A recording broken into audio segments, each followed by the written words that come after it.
Issues and Answers comes to you this week from Cairo, the capital of Egypt's ancient civilization and the focal point of diplomatic activity in the modern Arab world. Diplomacy is now directed toward resumption of the Geneva peace talks, but a major stumbling block is posed by the Palestinians. They demand full representation at Geneva. Israel rejects that demand. Prospects for solving the problem improved recently when Egypt's President Anwar Sadat met with Secretary of State Cyrus Vance. Sadat suggested that Palestinians form a political link with King Hussein of Jordan. The Palestinians may now be prepared to make that compromise. They suffered a major military and political defeat last year in the bloody civil war fought in the streets of Lebanon. But the question remains, will peace talks resume in time to prevent another war in the Middle East? Issues and Answers traveled to Cairo for an exclusive interview with President Sadat. ABC News, from the nation's capital, from news centers around the world, from America's farms and factories, cities and suburbs, from wherever thoughtful people search for answers to the issues of the day, ABC News presents the award-winning interview program, Issues and Answers.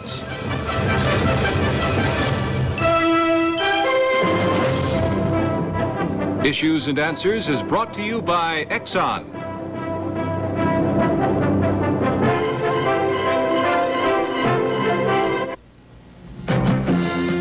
Energy for a strong America. Looking for offshore oil today is no pleasure cruise. That's because it's found under some of the world's meanest, most unpredictable waters. And getting this energy requires all the technical skills and capabilities that Exxon can offer. The giant structure rising above these ocean-going tugs is a good example. It's a new offshore production platform, a 600-foot-high mammoth tower of steel and concrete. It was designed to be towed upright to an oil field, then lowered to the sea floor to provide a stable working platform, even in the fiercest storms. This platform was specifically designed to work in the deep waters of the North Sea. It's experience like this, acquired here at home and around the world, that helps give Exxon its strength. The strength to provide more energy for a strong America. From Cairo, Egypt, Issues and Answers presents a spontaneous and unrehearsed interview with President Anwar Sadat of Egypt. He'll be interviewed by ABC News Cairo Bureau Chief Bill Brannigan, ABC News correspondent Peter Jennings, and Issues and Answers Chief Correspondent Bob Clark. Mr. President, Prime Minister Rabin of Israel has survived the challenge within his own political party and apparently now will be reelected to another term. There is speculation that this could ease pressure on him from Israel's hawks. Do you think his re-election would improve prospects for a Middle East settlement? Well, let me say this. The year 77 really should be a turning point in the whole conflict, the Arab-Israeli conflict, especially when we, the Arabs, we are ready for peace now, and for permanent peace also. At the same time, I am happy because the situation is settled there in Israel, really, because I was always taking what is happening in Israel, and I shall always take it in my consideration whenever I'm taking any decision. And I hope also that the result of the coming elections in Israel should be like what has happened to Rabin, to decide everything, because this will mean that Israel will be ready to join us in the peace conference in Geneva and establish together permanent peace. But do you think that the Prime Minister's renomination by his party against the threat of more hawkish elements is a hopeful sign for progress toward a peace settlement? Well, believe me, there is no big difference between hawks and doves there in Israel. You shall never see any big difference. The only thing that I'm concerned, I was concerned about really, is the domestic situation there in Israel. Because we want to reach this year, as I told you, permanent peace. We want to establish this peace.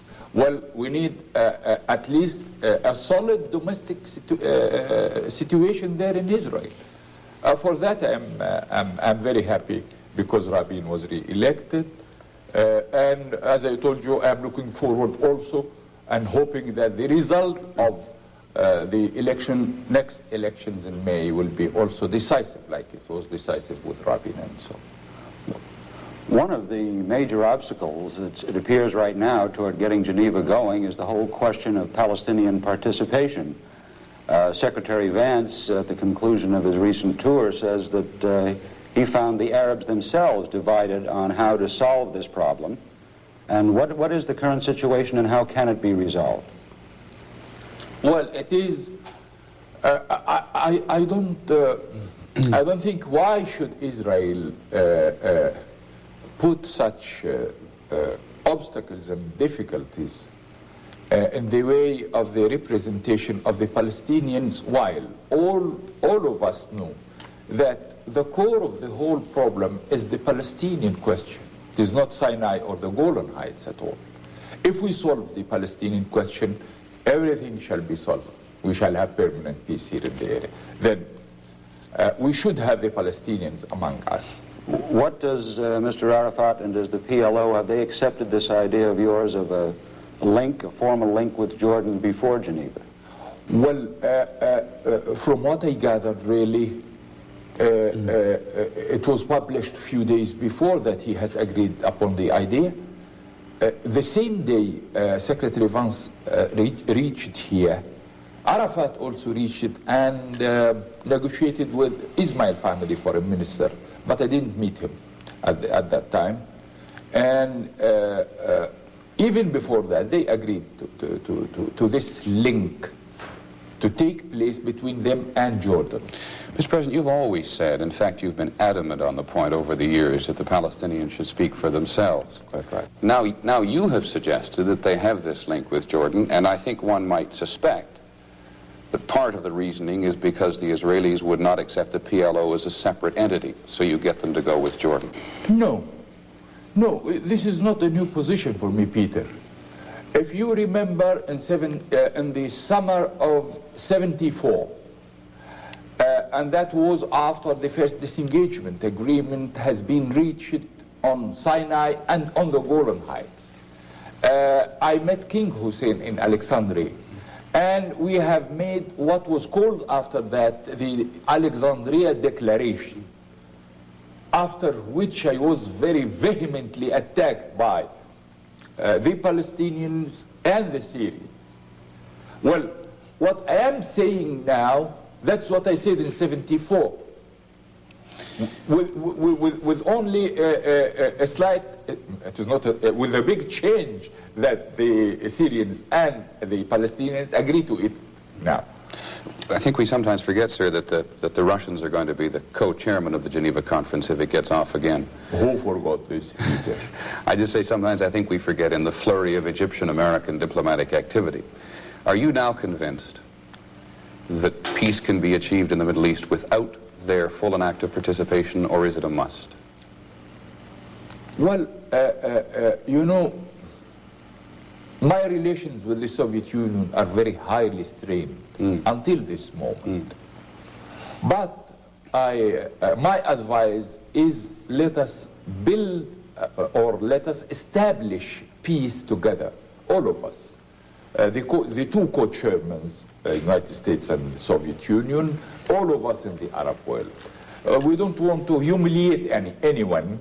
You say that your relations are strained, sir, and we've heard that before. A number of Western intelligence analysts and NATO have said recently that despite those strained relations, you are still getting arms from the Soviet Union. Can you confirm that?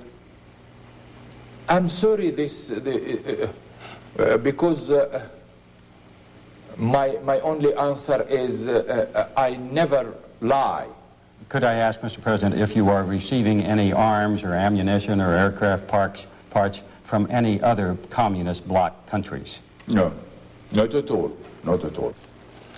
Mr. President, these intelligence sources which say you are getting supplies from the Soviet Union are American and NATO. Are they wrong? Well, it is something really that needs to be told. Since 6 months or more than that, we are asking more than 150 MiG-21 machines that has gone 2 years or 3 years before to the Soviet Union for the complete overhaul. Well, suddenly we were told yesterday that they will be arriving, and then you come here today and tell me that your sources of information. No, it is leaked to you. I must say this. Leaked, sir? Yes, it must be leaked because since a year we are asking for it, and then just yesterday they tell us that you shall be receiving 50 of them, and now you come and tell me that your sources, no, my dear, it is leaked. And anyhow, I shall be very thankful for the Soviet Union for sending these machines after 2 years of waiting, and they shall be declaring. Whenever they arrive in Alexandria, I shall be declaring to my people and to the whole world. I am not, accusing the Soviet Union of anything that's not right, or I'm not trying to blackmail the Soviet Union or so. On the contrary, I'm blackmailing.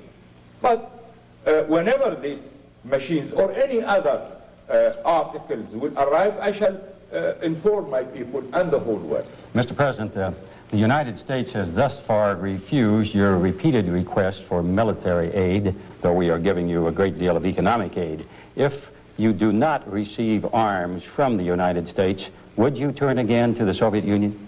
This decision is my decision to diversify the sources of arms. Well, I have already taken this decision. If the United States refuses, well, I shall be asking other markets, either in Western Europe or in Eastern Europe or in the non-aligned countries. does that mean, in effect, that if we do not give you arms that you feel you need, you will get them wherever you can? That's right. Sure it shall be, because all I am asking from you is are the defensive arms that I can defend my country. If you refuse me this, well, you will be wrong, and I shall tell you are wrong. But I shall seek it from other markets, because I must defend my country. If we can turn a moment, Mr. President, to the domestic scene, the economic scene here in Egypt. Yes. On several occasions, you have told your people that Egypt is facing serious economic problems. We are. We witnessed food price riots here just last month. In time, could these serious economic difficulties, especially if there is no peace conference and no peace settlement in the Middle East, could the combination of these two, could they threaten the moderate policies, could they threaten the regime that you had, the moderate policies that you are following here in Egypt? Why should it happen like that? Why should whatever happens here is taken and exaggerated outside? Is there going to be such a situation like this in England? For instance, they have the same problem we have here. Why is it exaggerated? Why is it taken that the whole system and and the government and everything will be thrown out? No. We are mature now. We have our policy. We have also our difficulties, but it is not indefinite. As you know, by 1980, most of our difficulties will be behind. Well, the riots suggest that perhaps the patience of the Egyptian people with these economic difficulties is wearing a bit thin, and you're saying there's several hard years ahead. Will their patience hold until I have told them. 1980? I have told them quite frankly in my last speech that we have another 4 very hard years, and I know my people. It is not their patience. It is something planned, and with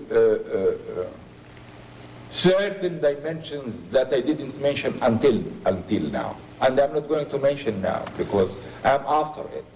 Well, Mr. President, you apparently are talking about communist provocation of the price riots, are you not? You say it was something planned?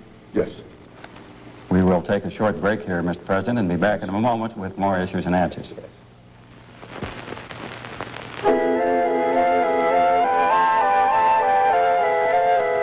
The human body is a remarkable organism. It produces a substance that may someday clear up ulcers, lower blood pressure, and control asthma. And that's only the beginning. This is a vial of prostaglandin. Prostaglandins are a family of hormones produced by the human body. They've been studied for the past 40 years. As we've learned more, it's become more and more exciting. And I think once we learned how to make these compounds purely chemically, that was a very important breakthrough. The companies who make prescription medicines spend $1 billion a year on research projects like this. Many of these projects are mentioned in a report called A Prognosis for America. It's yours, free. Write Box 1020, Columbia, Maryland. The Pharmaceutical Manufacturers Association. If a new medicine can help, we're working on it. Our guest is President Anwar Sadat of Egypt, and with me are ABC News correspondent Bill Brannigan and Peter Jennings. Mr. President, Lord Caradon, the former British ambassador to the United Nations, said very recently that the last time he saw you, you were confident, but that after the riots in January, he found the situation here dangerous and an obstacle to progress towards peace. I'd like to know first, is he justified? Well, hasn't Lord Caradon seen me in an open car after that with tens of thousands of people in Cairo and in Tanta around me? I don't know. I wonder if he has seen this or not. Why should he reach such a conclusion like this? Could I try and put it another way, sir? How difficult is it now for a poor nation, your words, without arms, your complaint, to be politically effective on the international scene? This is a complete, new issue It is not like the question you asked before, Peter. Well, we are suffering economically, yes. I didn't replace any arm I lost while America replaced for Israel every arm it lost, and the Soviet Union replaced for Syria every arm it lost, yes. But let me tell you this. Haven't you heard my several speeches that when I started the October War, my economy was below zero? Yes, my economy was below zero. I was in a far more, far more worse shape, like rather than the shape I'm in now. And I started the October War. Please. Yes. Will the recent disclosures in the American press that the CIA has been making secret payments for many years to King Hussein of Jordan hurt his effectiveness in playing any role in a peace settlement? Well, I should like to make no comment on this, because King Hussein is my friend, and really I was very deeply annoyed when I heard this, really. Let us skip it from it. It appears the Palestinians, however, are not ignoring it. Several of them have brought this issue up as a reason to withhold, following your suggestion of forging a link between Jordan and the Palestinians. Do you think this disclosure is going to hurt your proposal on the link? I don't know. Really, I don't know. But I'm looking to the whole scene like this. We must be ready to establish peace this year. Let us be frank. Jordan, a link between the Palestinians and Jordan should take place. The United States should be in a position to use its utmost power and effect, because without the United States in Geneva, we shall never reach anything at all. Mr. President, can you be more specific in how you would like to see the United States employ its power and influence? When the moment comes that someone comes between us, between the Arabs and the Israelis, in whom both sides can have confidence, well, this will be a turning point. And that's what has happened with Kissinger. Mr. President, you obviously have very warm memories of Henry Kissinger. Would you like to see a resumption by the Carter administration of the sort of shuttle diplomacy employed by Mr. Kissinger? Not at all. It is the pure job of Mr. Carter. It is not mine at all. Whatever he sees possible or necessary, he may do. But I gave you this example to show you that the United States, as a part trusted by me, by us, by me in the Arab world, and should be trusted by Israel, because at some time I find that they let you down, but should be trusted because you are giving them everything. I think this is the time for establishing peace. Mr. President, could I get, if possible, a clear answer to whether or not, in your view, and you would use your influence to bring about, PLO, Palestinian recognition of the State of Israel to exist?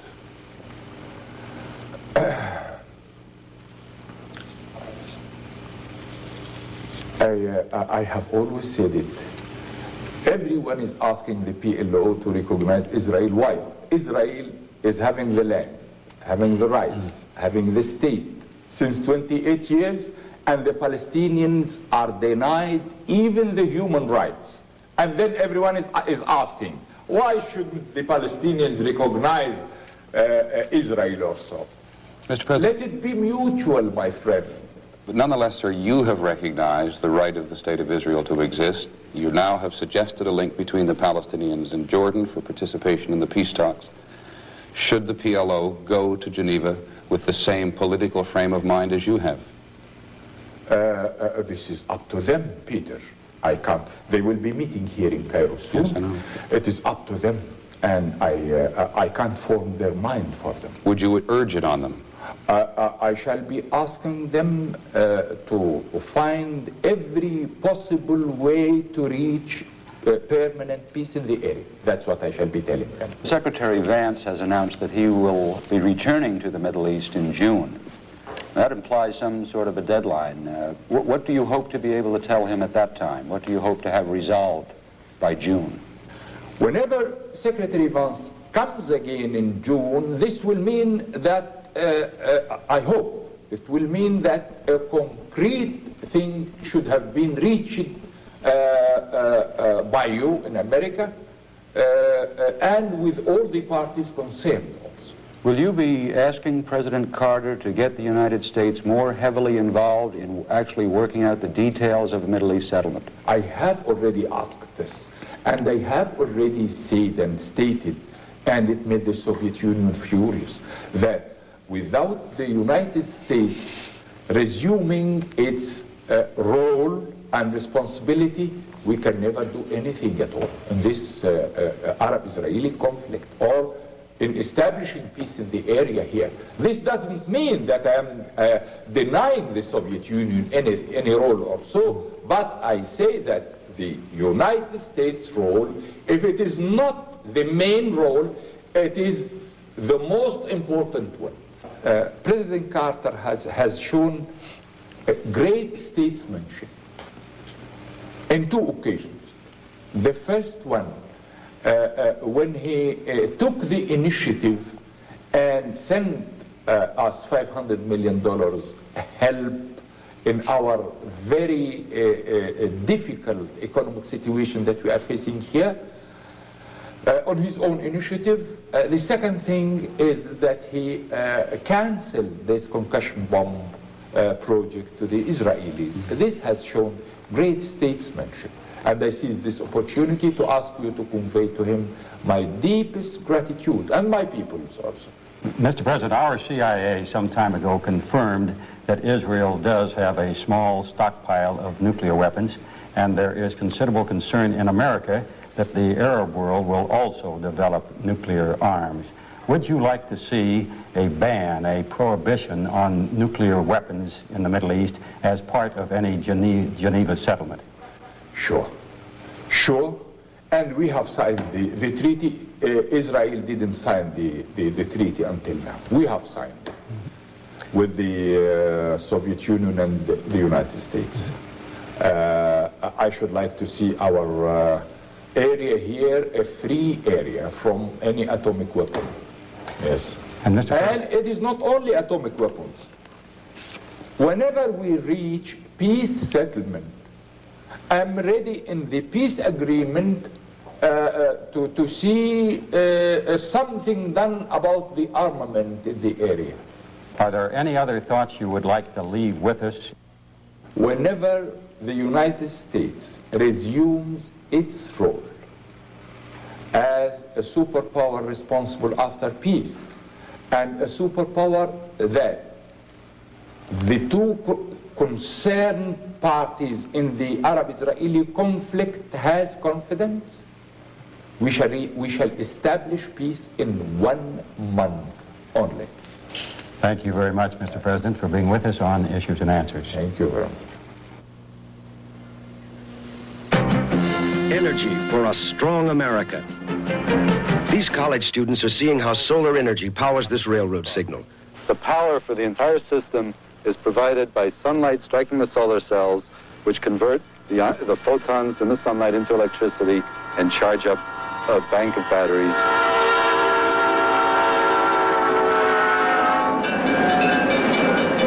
For the future, say around the year 2000, do you think solar energy might be one of the major suppliers of energy for the world? Not major, but very important. It's not. If you look at the percent contribution of solar energy as compared with all energy, it's going to look very small by anybody's reckoning. But if you look at those applications where it does fit, it's just a beautiful match of a supply with a demand. At Exxon, we think it's important to develop almost every kind of energy under the sun. Energy for a strong America. For a printed copy of today's interview with President Anwar Sadat of Egypt, send 25 cents in a stamped self-addressed envelope to TBS, 1201 Connecticut Avenue Northwest, Washington, D.C. 20036. That's TBS, 1201 Connecticut Avenue Northwest, Washington, D.C. 20036. Issues and Answers has been brought to you by Exxon. We hope you'll join us again next week for another program of Issues and Answers.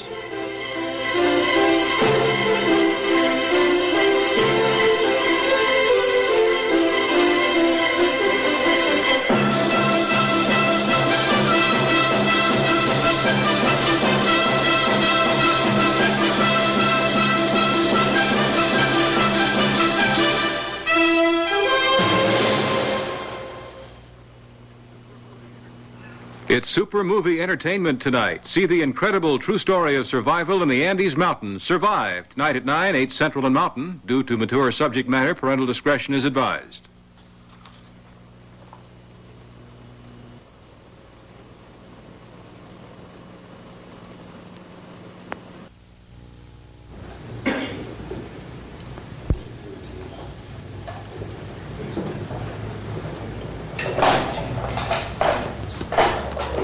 You go directly to Morocco to meet with King Hassan.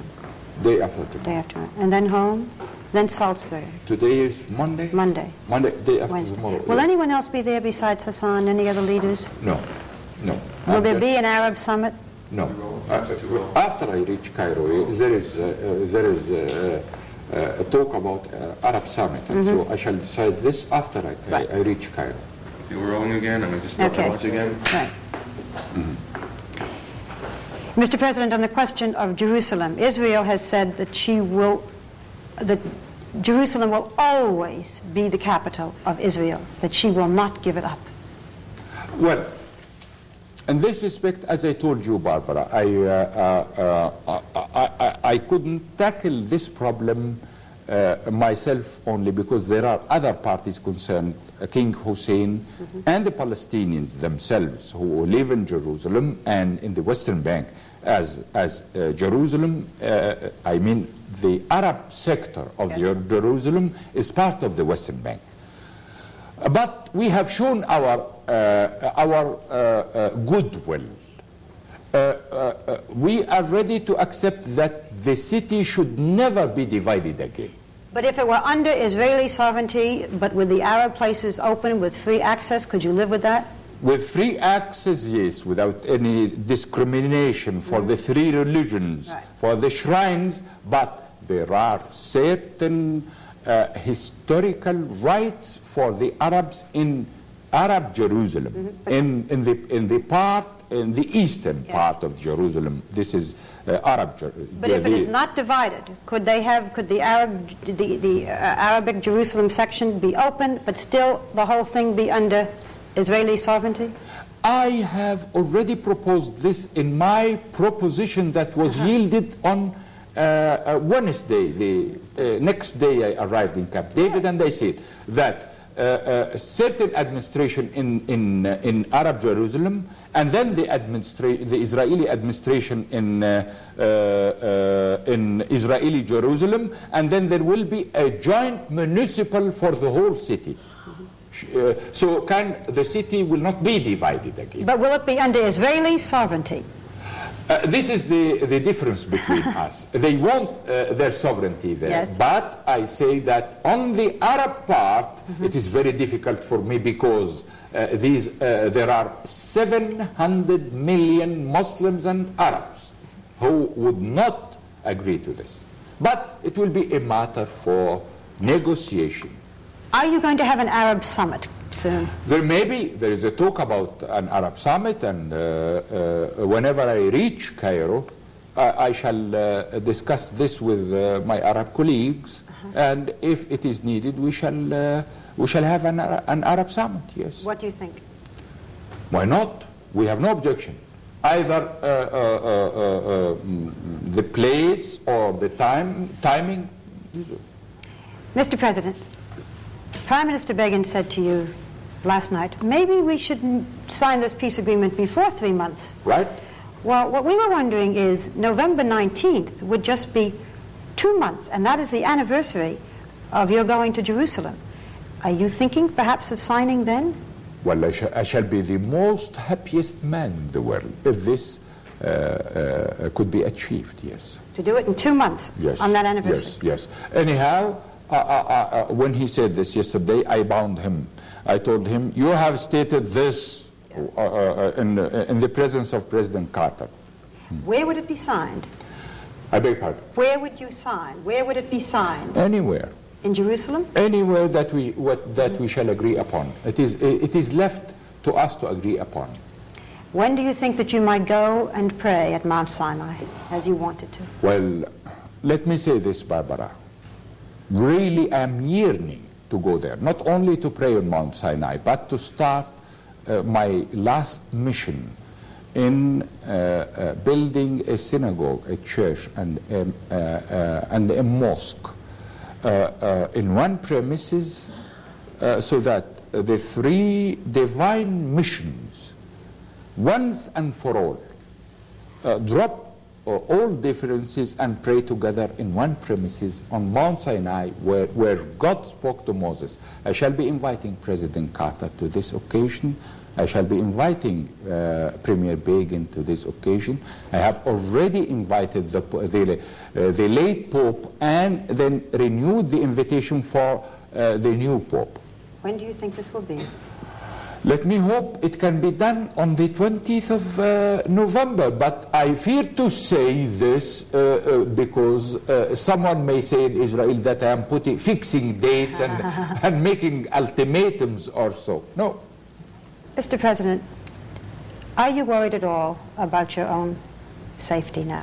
Why should I be worried, There might Barbara? be a lot of people angry with you, Mr. Why President. should I be worried? It has happened in the first disengagement agreement, in the second disengagement agreement, on my initiative to Jerusalem.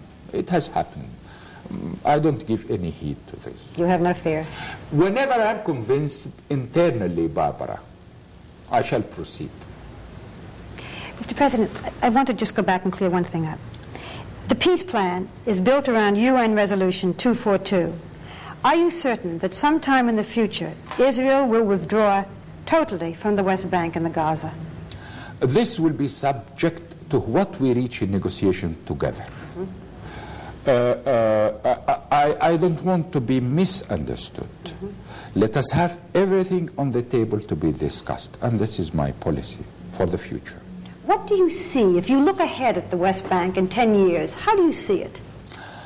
I see countries that are living in a good neighborhood and open borders, and the all animosity and bitterness and so will disappear. I think we shall start this model in Sinai between us and the Israelis. Because, you know, after the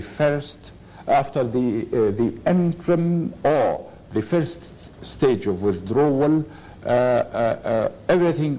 we shall normalize everything in relations between us in Egypt and Israel. I think let us hope that we can give an example of this for the others to follow. I think in 10 years everything will be changed. Do you think it will matter under whose sovereignty the West Bank remains? Let me tell you about the sovereignty in the Western Bank. We were discussing this, President Carter, Premier Begin and me, and I told Premier Begin quite bluntly in front of President Carter, neither Israel nor King Hussein has any claim of sovereignty either on the Western Bank or the Gaza Strip. The only claim is for the inhabitants, the people that own the land there, that live on the land there. Well, Premier Begin may not agree with me on this, but this is my idea. The only claim for sovereignty in the Western Bank and the Gaza Strip is for those who live on the land. And they will decide? And they will decide. What if they want an independent state?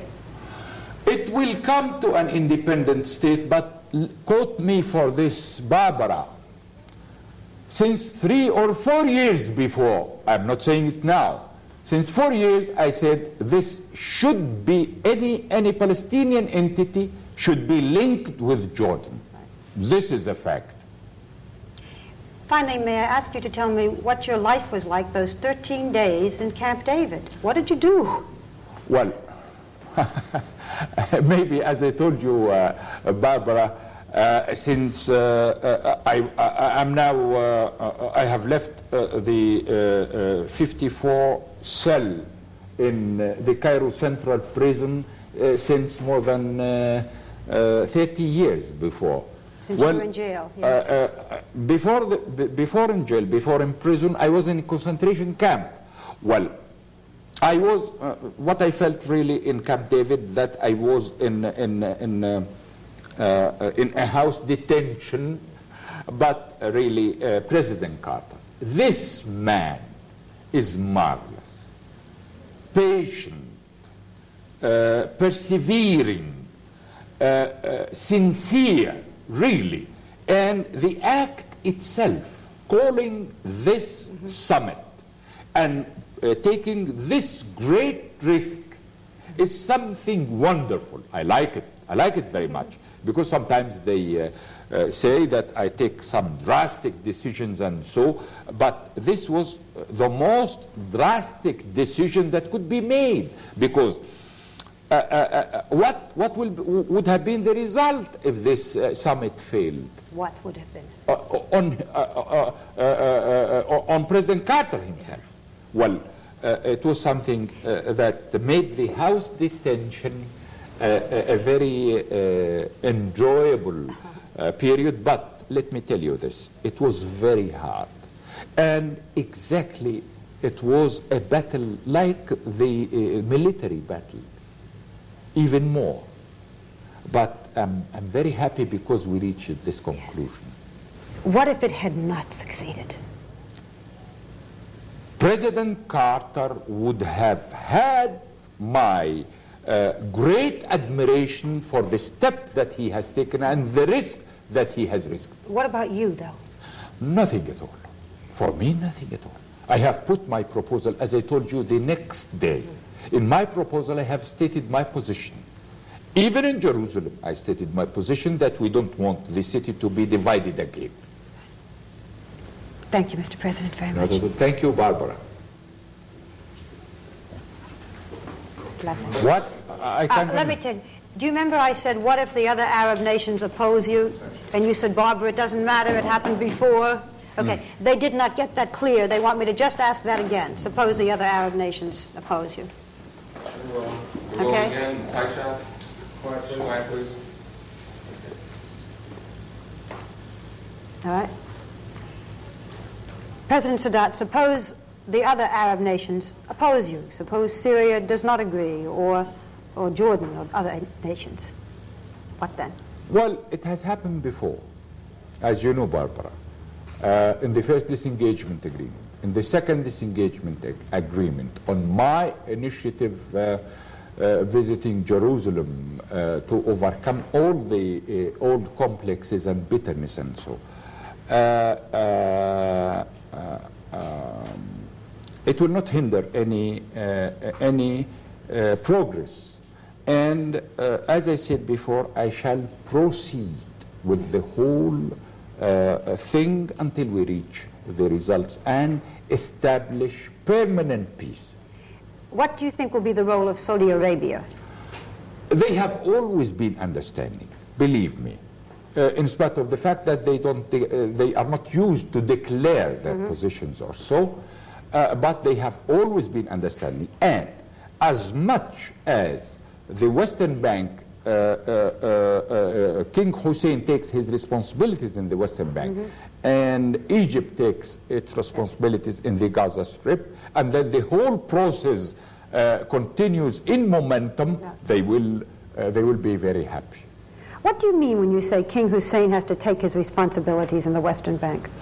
In the first document that I told you about, yes, that we signed yesterday, yes, the comprehensive settlement document, there are certain obligations on King Hussein because, you know, the Western Bank was under King Hussein in the 6 Days War.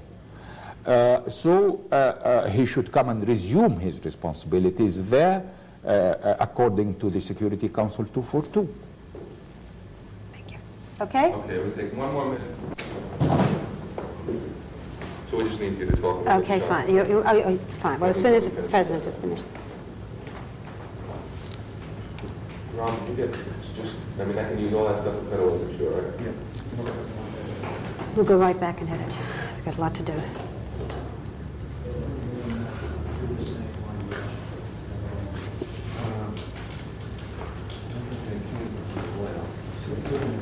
Thank you. I don't want you telling Walter all the same things you told me. Well, I know the feud between that's Aaron right. and Walter, yes. There's no feud, just a little healthy competition. Do you want any questions from there? Is that okay? Do you want President Sadat talking? Yeah. Okay.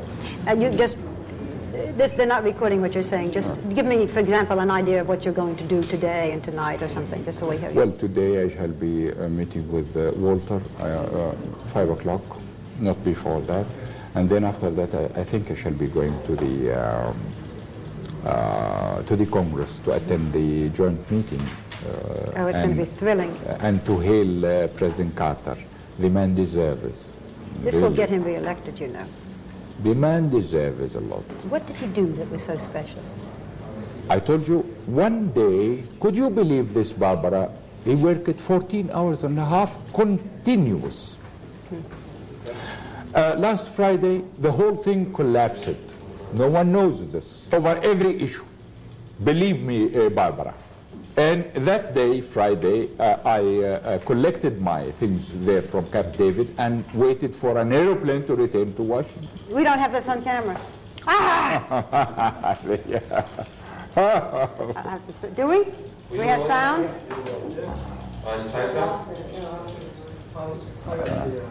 Can we do it? Well, Ralph, why don't you get out of the way? Just go. Second. This is so nice. Ready? Come on. You've praised President Carter. What did he do that was so special? Well, I remember one day he worked 14 hours and a half continuous. Last Friday, 3 days before, the whole thing collapsed. And I collected all my papers and my bags, and I was asking for an helicopter to return from Camp David to Washington here.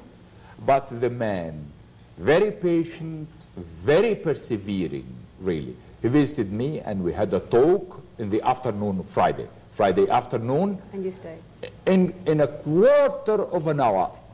And this is what marks my relations and friendship with Carter. Whenever we sit together, in quarter of an hour, there was a turning point, and 2 days after that, we signed. We agreed. What did you fight over? Why did you almost leave? There has been lots of differences, even over all the issues. It was about that. But the man, patient, persevering, genuine for peace, really, really marvelous man.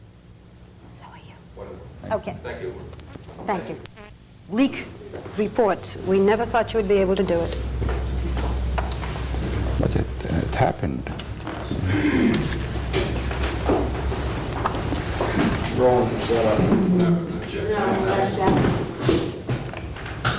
Today, outside. And humidity, really, yes. Barbara. Terrible here, humidity. Worse than Egypt? No. We don't have it except during July and August in Alexandria and August in Cairo. Only. But the rest of the year is okay. Did you enjoy? time in forest, in a forest. We don't have forests in Egypt. Right. Yes, we don't have forest. We have only desert, as you know. Do you know the first night when you drove out, we had the only reporter standing in front of Camp David. You waved to him. I got a phone call saying, President Sadat has just left. He's leaving the summit. He's going away. He just drove out in his car. Call up, remember? Call up. Find out. Victor called me. Call. I said, it doesn't sound like him. Then we finally got to our reporter. We said, what did he do? He said, he smiled and he waved. I said, no man who is leaving a summit is smiling and waving. But you were the only one who went out to look at the countryside. Well, I wanted to have a glimpse, really, of the countryside there. And then we read from your book the next night when you talked about having been in the concentration camp and what it meant to be so closed up. Right. And we said we understood why, for you, you would want to get out and see. It was a house detention for me there in Camp David, really. Are we ready? I think so. Okay, you let me know when you are. Just clap here. Okay. And everybody, is everybody rolling? This is just for my own stopwatch here. Excuse me. I didn't see you. Then you don't have to see me, I just need a noise. Okay. Everybody close in, yes, on a tight shot of President and Barbara. And anytime you're ready, Barbara. Thank you. Mr. President, how do you feel? Marvelous. Really, I had a phone call from my vice president in Cairo, and then I had a phone call also from my wife in Paris. Really, everyone is more than happy, really. The mood in Egypt is very good. Marvelous, marvelous, really.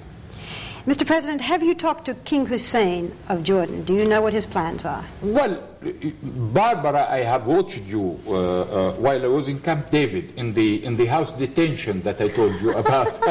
You feel you're in house detention in Camp David? It was the first time since I was in prison and in concentration camp to be put in house detention there. But it was very useful. Did you enjoy it there? Yes, and I think this is a new conception that has been created by President Carter. Whenever there is a difficult problem to be tackled, there should be discretion. There should be, in the first phase, until we reach results, and then after that, everything will be put before the people. But discretion was essential, really. Or, believe me, Barbara, in 2 or 3 days, with contradictory issues from both sides, it could have blown up in 2 or 3 days. This is a fine model whenever there is a grave or difficult problem like our problem. Well, let us return to what you asked me about King Hussein. Yes, and one time in Camp David, I saw you coming in the television and saying that you have phoned King Hussein, and he has told you that that I asked to meet him in Morocco, but he was not ready to do this, or something like that. Yes, sir, that's what he said. Well, let me tell you the truth about this. King Hussein visited one of my aides in London, and then he asked him to convey to me a message saying that he is ready now. Very well. And he looks forward to meet with me in Morocco. When my aide sent me this message, I contacted King Hussein immediately. And I asked him, he said, yes, I sent you this message. I said, very well, tell me, what will be your program? He said, I shall be staying in London until Friday, and then I shall be proceeding to Spain. I said, very well, whenever you are, I shall contact you after we reach a result in Camp David. So you created a problem for me, Barbara. Oh, I'm sorry. I didn't ask him for any meeting or so. He has asked. Well, I hear he's gone back to Jordan, though, not to Morocco. He has gone back, yes, to Jordan. Direct to Jordan. Yes. Yes, yes. Well, I don't want to cause any more problems, sir, but is he going to meet you in Morocco? I don't think, you don't because think? he has already returned to Jordan. But you have not talked with him since that first phone call. You don't know how he feels about this agreement. It was once only. Well, how do you think he will feel about this agreement? Well, let us wait, because he is supposed, according to what we have reached in Camp David, to take his responsibilities in the Western Bank. Let me hope that he will come and take his responsibilities for the sake of peace. Will you be calling him today or tomorrow to I brief shall him? be contacting, no, telephone no, but I shall be contacting him immediately after my return to Cairo. I shall send him a full report on what has taken place, and I shall be asking him what is his opinion. Will you be in touch with the President Assad of Syria? Not at all. Not at all. We have no contact. After I made my initiative, Barbara, you remember that I visited him 2 days before I visited Jerusalem. And I tried my best, 5 hours, in his home. And I told him, to the extent, let us differ on the tactical side, but on the strategical issue, we are not different at all. He couldn't even understand this. And then he started abusing me. Okay, he abused me in the first disengagement agreement. In the second, and I gave no heed to this. But when he started abusing Egypt, because of the 5 million populations of Cairo hailing on my return from Jerusalem, I said, that who abuses Egypt, well, I have nothing to do with him. I see. What about Saudi Arabia? What do you think their feeling will be? I shall be contacting them. And as much as peace shall be built on justice, like we have already reached, they will agree. You think they will? Yes, they will agree. Do you think that King Hussein is going to come to this country? President Carter seemed to think so. To the United States. He is due to visit President Carter here at the end of this month or early next month. Mr. President, what if your Arab neighbors disagree with what you've done? What if Syria says, I don't like it, Jordan says no good, Saudi Arabia says we can't live with it? It has happened before, Barbara. Do you remember the first disengagement agreement and the second disengagement agreement and my initiative? Every time they don't agree. And then after that, I don't include Saudi Arabia in this, really. Okay. Saudi Arabia has always been very understanding, and they don't like to declare any positions or so, because they spare themselves to be the big brother, so that whatever can happen, they can bring us together. You think they will take a position now? I don't think they will take a position, but they will be very happy for King Hussein to resume his responsibilities there in Western Bank, and me to resume in the Gaza Strip with the Israelis, so that we can build or establish